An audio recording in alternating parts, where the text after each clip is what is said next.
Les Noirs ne sont pas maudits. Ils ont été créés à l'image et à la ressemblance de Dieu, au même titre que toutes les autres ethnies de l'humanité.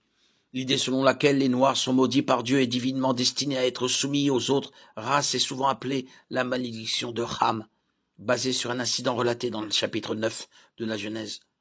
D'autres allégations remontent plus loin au chapitre 4 de la Genèse et affirment que la marque de Caïn qui accompagnait la malédiction de Caïn était le fait que la peau de Caïn était devenue noire.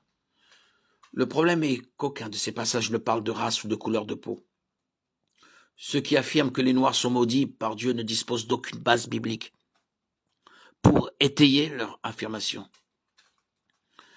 Dans Genèse 9, Ham voit son père ivre et nu dans sa tente. Ham informe ses frères de l'état de leur père et ceux-ci détournent les yeux et couvrent respectueusement leur père. Genèse 9, 23. Lorsque Noé revient à lui, il découvre ce qui s'est passé et lance une malédiction sur Canaan, l'un des fils de Ham. Maudit soit Canaan, qu'il soit le dernier des esclaves pour ses frères. Genèse 9, 25. Selon la Bible, les descendants de Ham comprenaient les Assyriens, les Cananéens, les Égyptiens et les Éthiopiens. Genèse 10, 6, 20. Ceux qui adhèrent à la théorie selon laquelle les personnes noires ou à la peau foncée sont maudites ont souligné le fait que les descendants de Ham comprennent des Africains. Ils affirment également que le nom de Ham, qui signifie chaud en hébreu, est la preuve que les personnes à la peau foncée du monde, qui viennent principalement de climats plus chauds, sont toutes des enfants de Ham et font donc partie de la malédiction de ce dernier. Les premiers théologiens chrétiens ont parfois utilisé ce raisonnement pour tenter d'expliquer, sans nécessairement l'approuver, pourquoi certaines personnes étaient régulièrement réduites en esclavage.